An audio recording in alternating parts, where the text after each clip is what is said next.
I never imagined my life would unravel the way it did. If you asked me 5 years ago, I would have sworn up and down that my marriage was solid, that my husband and I were the couple people envied at neighborhood barbecues. We had the house in the suburbs outside of Indianapolis, 2 kids, the golden retriever, and the picture-perfect Christmas cards. I used to believe that was enough. That appearances, stability, and routine equaled happiness. But looking back now, I realize we weren't really living. We were surviving, coexisting, pretending. And the moment the cracks began to show, I couldn't stop them from splitting everything wide open. It started small, the way these things usually do. Missed dinners because of his late meetings. The phone face down on the nightstand. A coldness in bed that I brushed off as stress. At first, I told myself I was paranoid. He had always been ambitious. His career in finance demanded long hours and a lot of energy. And I wanted to be supportive. I was the steady one at home, juggling the kids' schedules, volunteering at the elementary school, making sure the house didn't collapse under the weight of everything. But then I noticed the distance. Conversations that used to flow easily became clipped. He stopped asking about my day, about the kids' funny little stories.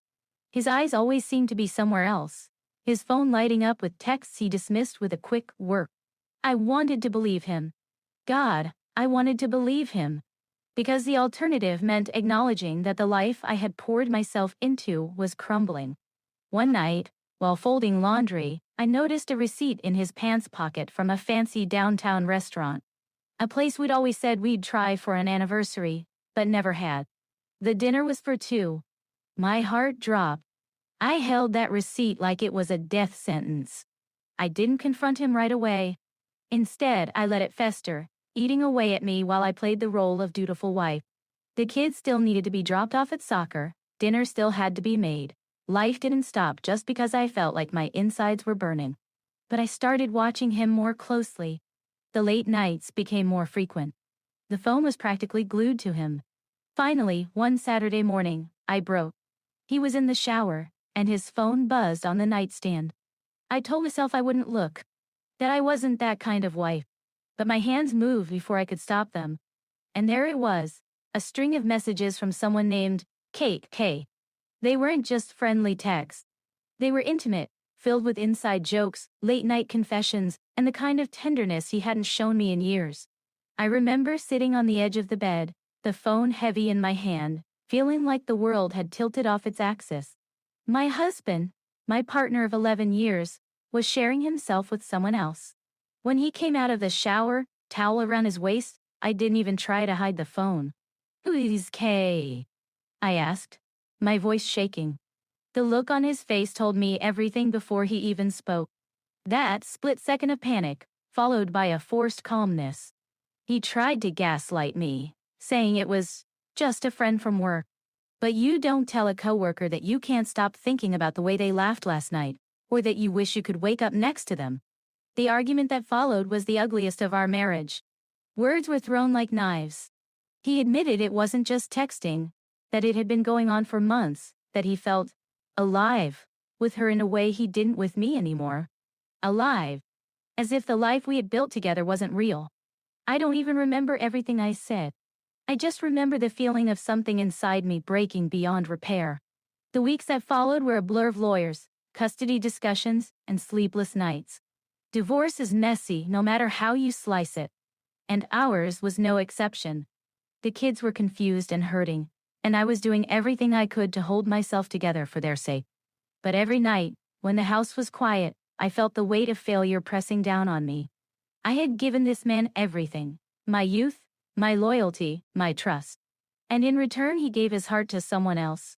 Friends told me I'd be okay, that I was strong, that time heals. But in those early months I didn't feel strong. I felt hollow, like a shell of who I used to be.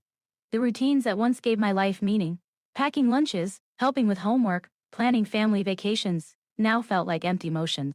It wasn't just the end of a marriage. It was the death of the future I had imagined. And at 35, staring down the prospect of starting over, I couldn't see how anything good could come from the ruins of what used to be my life. But what I didn't know then, what I couldn't possibly imagine in the middle of that heartbreak, was that someone else was out there, nursing wounds of his own. Someone who understood exactly what it felt like to watch your world collapse.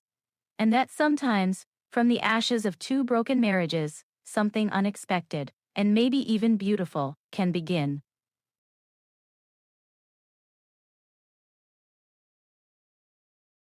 The first year after my divorce felt like a fog I couldn't crawl out of.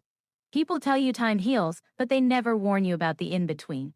The empty space between the life you thought you had and the one you're supposed to build from scratch. Every morning I woke up to silence. No coffee brewing in the kitchen. No footsteps of a partner moving around the house. Just the soft hum of the refrigerator and the dull ache in my chest. My kids stayed with me most of the time, but when they went to their dads every other weekend, the quiet was unbearable. I would walk past their empty bedrooms and feel like I was wandering through someone else's life.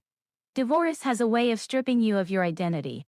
For over a decade, I was a wife first, then a mother. Suddenly, I was just me. A 35-year-old woman who didn't know what to do with herself on a Saturday night. My friends meant well, trying to drag me out to wine bars or book clubs, but I couldn't stand small talk or pretending I wasn't drowning. For months, I buried myself in routine. Work, kids, sleep, repeat.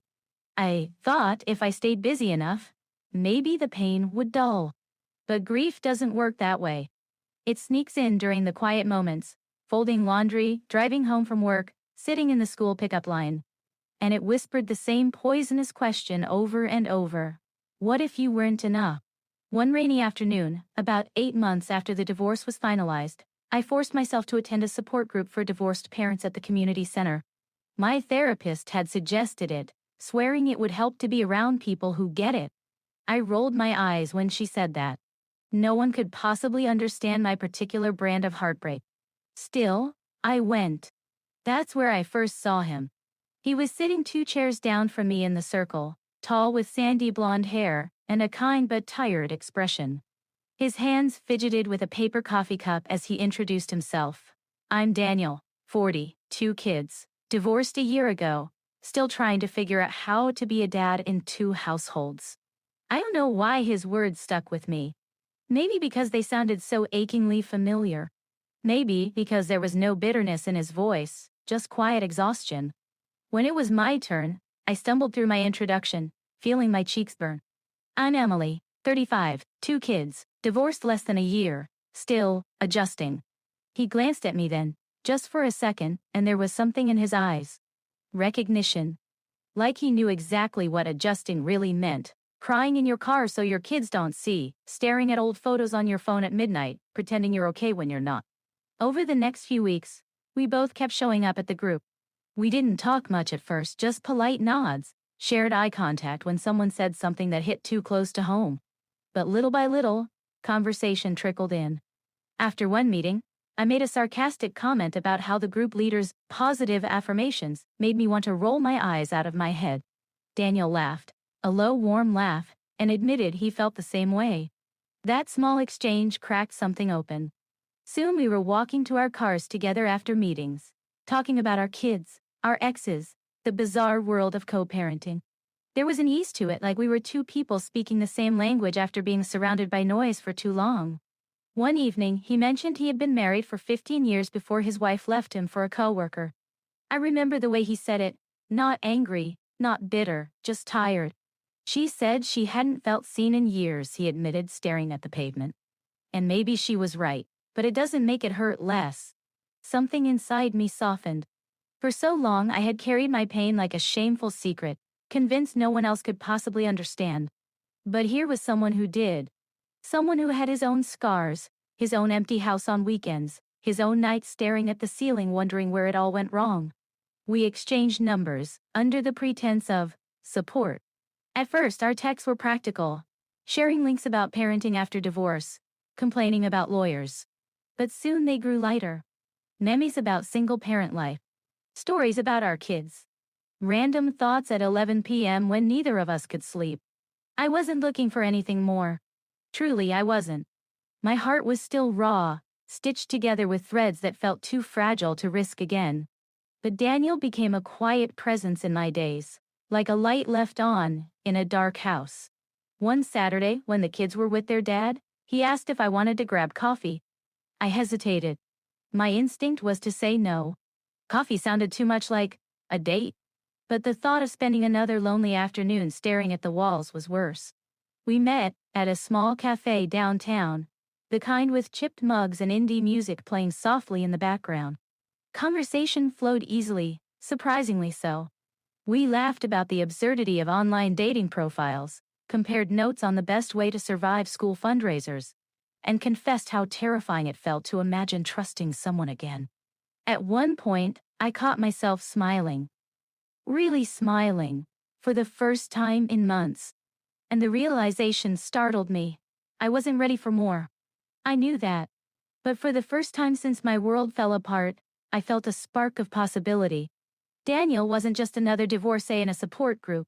He was a reminder that maybe, just maybe, the empty space in my life didn't have to stay empty forever. Falling for Daniel wasn't part of the plan. In fact, I swore to myself that love, or anything resembling it, was off the table. I had built a fortress around my heart after my divorce, and I thought it was impenetrable. But the problem with fortresses is that sometimes the cracks let in light, and Daniel was the kind of person who slipped through without even trying. Our friendship deepened naturally. At first, it was group texts about parenting struggles, but soon we were meeting for coffee more regularly, or grabbing takeout together when both our kids were at their other parents' homes. He was easy to talk to in a way I hadn't experienced in years. There was no judgment, no pretense. He didn't try to fix me or rush me past my grief. He just sat with me in silence when that's all I could manage.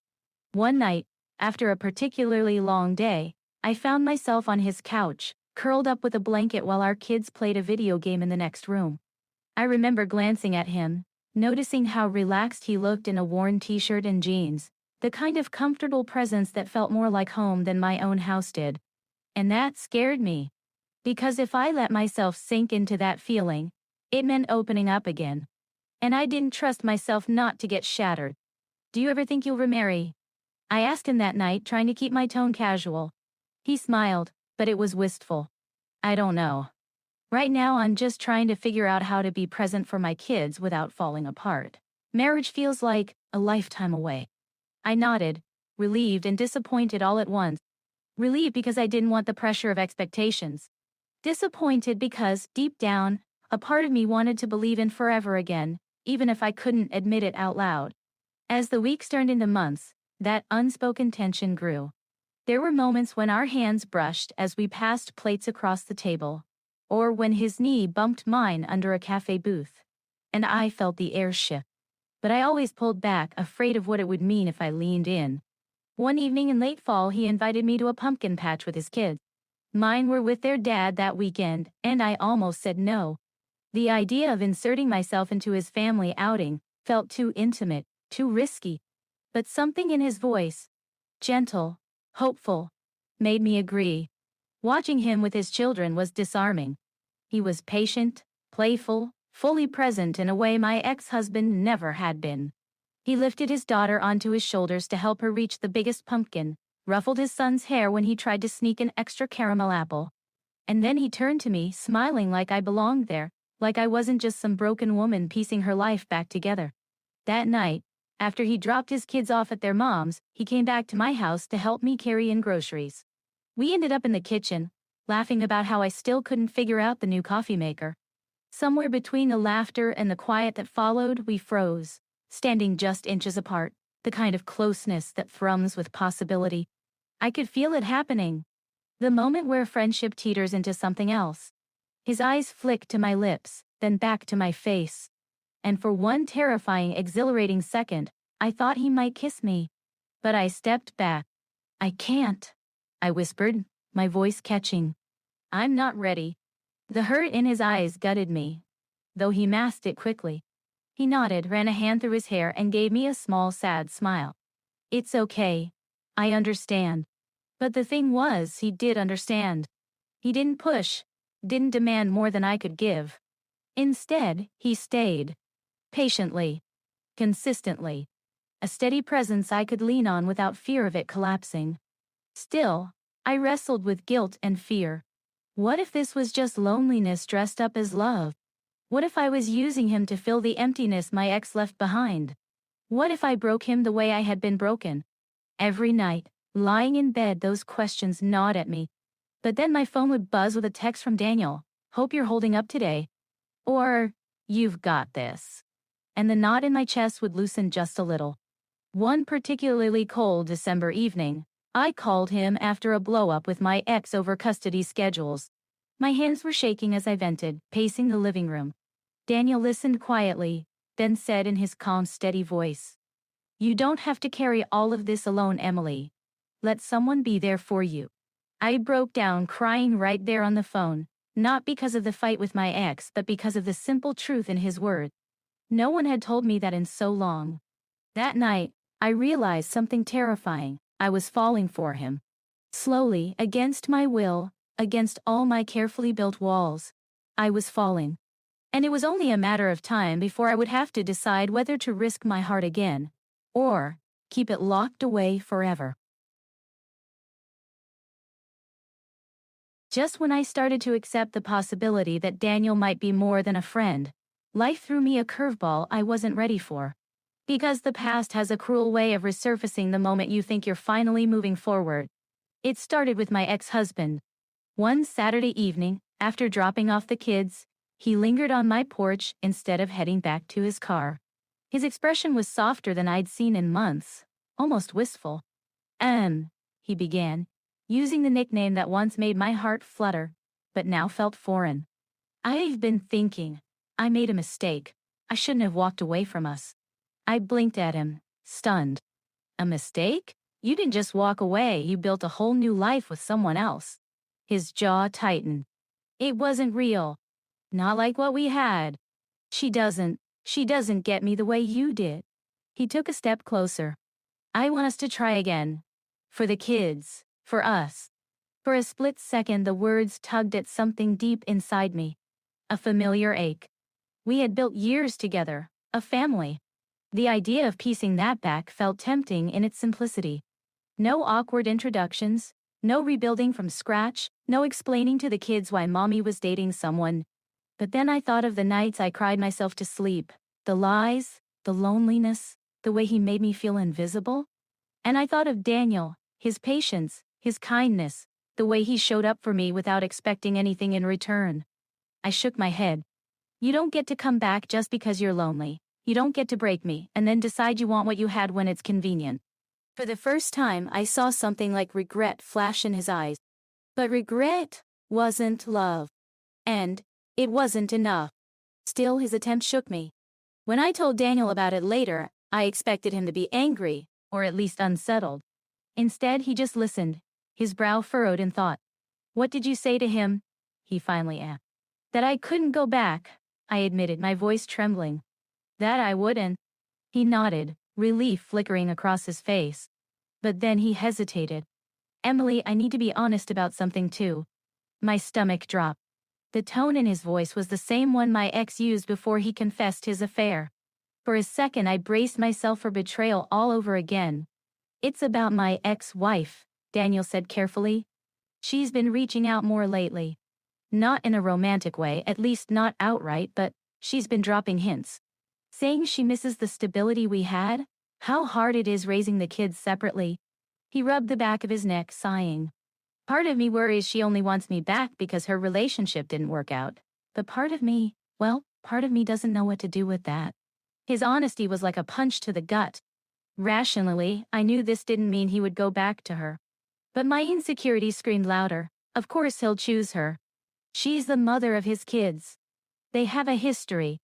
Why would he gamble on you, the broken divorcee who can barely trust herself? I wanted to ask him outright, "Do you still love her? Would you take her back if she begged?" But the words stuck in my throat. Instead, I said, "So what does that mean for us?" Daniel's eyes softened. "It means I'm here, with you. I'm telling you this because I don't want secrets between us. I don't want to be like them." The sincerity in his voice should have reassured me, but the seed of doubt had already been planted. For days afterward, I caught myself replaying the conversation, dissecting every word, every pause. Was he being completely honest? Or was this his gentle way of preparing me for the possibility that he'd leave? And then, as if fate wanted to twist the knife, my ex showed up again, this time at our son's soccer game. He sat beside me in the bleachers, all smiles, trying to play the role of the devoted father and estranged husband who just wanted his family back. Daniel was there too, a few rows down, cheering for his own kids. At one point our eyes met across the crowd and I felt torn in half. On one side, the familiar comfort of my past life. On the other, the fragile but real possibility of something new. That night, I cried in the shower, overwhelmed by the weight of it all. The fear of choosing wrong paralyzed me. If I gave Daniel my heart and he left, I wasn't sure I'd survive another shattering. But if I went back to my ex, I knew I'd be settling for a love that had already proven itself hollow. I wanted certainty. Guarantees. But love doesn't come with those. Love is risk, plain and simple. When Daniel texted me later, "Rude night? Thinking of you," I stared at the screen for a long time before responding. Finally, I wrote back, "I'm scared, Daniel. Scared of trusting the wrong person again." Down. His reply came quickly, "I know, I'm scared too, but maybe we can figure it out together." I didn't know then what my decision would be. All I knew was that the past was clawing at me, demanding I stay chained to it, while the future stood in front of me, asking if I was brave enough to reach for it. And sooner or later, I would have to choose. The choice didn't come in some dramatic, movie-like moment. There was no rain-soaked confession, no desperate chase through an airport. It came quietly, in the stillness of an ordinary day, when I realized I was tired of living in fear. It was a Tuesday evening. I had just finished making spaghetti for the kids when my daughter asked, out of nowhere, "Mom, are you and Dad ever getting back together?" The question stopped me cold. I glanced at her, at the innocence in her big brown eyes, at the way she twirled her fork without really eating. "Why do you ask that, sweetheart?" She shrugged. "Because Dad keeps saying he misses us all being together. And, I don't know. You smile more when Daniel's around."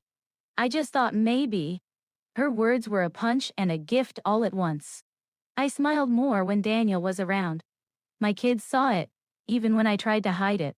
That night, after I tucked them into bed, I sat at the kitchen table with a cup of tea, staring at the steam rising in slow curls. For months, I'd been paralyzed by the fear of choosing wrong. But maybe the bigger mistake was letting fear choose for me. I thought of my eggs, the years of distance, the betrayal, the way he only wanted me back when his shiny new life lost its luster. Going back to him would mean teaching my children that love was something you tolerated, not something that lifted you up. Then I thought of Daniel, his patience, his honesty, the way he showed up again and again, not because he had to, but because he wanted to. With him, there was no pretense, no facade. Just two broken people trying to build something real out of the ruins. The next day, I texted Daniel, "Can you come over tonight? I need to talk." Dion. When he showed up, he looked nervous, like he was bracing for bad news. We sat on the couch, and for a moment, I couldn't find the words. My hands trembled, my chest tight. But then I remembered my daughter's words, her observation that I smiled more when he was around. "I've been so afraid," I admitted. Afraid of being hurt again, of trusting the wrong person. But the truth is, when I'm with you, I don't feel broken. I feel alive. And I don't want to run from that anymore. Nain. His shoulders relaxed, and the relief in his eyes nearly undid me. "Emily," he said softly, "I've been scared too. Scared that you'd never let me in, but I'm not going anywhere, not unless you tell me to." I let out a shaky laugh, tears slipping down my cheeks. "I don't want you to go anywhere." And then, for the first time, I didn't pull back. I leaned forward, closing the space between us, and kissed him. It wasn't fireworks or grand gestures. It was gentle, steady, like coming home after being lost for too long. From that night on, things didn't magically become easy. We still had baggage, still had exes who complicated our lives, still had kids to prioritize above everything else. But for the first time in years, I felt like I wasn't carrying the weight of it all alone. There were challenges. My ex didn't take kindly to the news when he realized I had truly moved on. His bitterness flared during custody exchanges, but I held firm. The marriage is over, I told him. You need to accept that. Daniel never interfered, never tried to fight my battles for me. But he stood beside me, a quiet anchor when the storm raged. And his ex-wife? She tried, too, sending him nostalgic texts, hinting at reconciliation. But Daniel was firm with her. Our marriage ended for a reason, he told me one night after showing me her messages. I'm not looking backward anymore. It wasn't perfect, but it was honest. And after years of lies and half-truths, honesty felt like the most precious gift in the world. Months passed. Seasons shifted. Our kids got used to spending time together, birthday parties, soccer games, lazy Sunday afternoons in the backyard. Slowly, a patchwork family began to take shape. Not the traditional one I once imagined, but something just as real, maybe even stronger for the scars we carried. One evening, as we sat on the porch watching the kids chase fireflies, Daniel reached for my hand. "Do you ever think we were meant to find each other?" he asked quietly. I smiled, leaning my head on his shoulder. "I think we were meant to be broken first, so we'd know how to appreciate being whole again." And in that moment, I realized the truth. Our failed marriages weren't just endings, they were the painful, necessary beginnings of something neither of us could have found otherwise. A second chance. Not the kind you plan for, not the kind you dream of as a teenager, but the kind that comes when life knocks you down, strips everything away, and dares you to start again. And this time, I wasn't just surviving. I was living.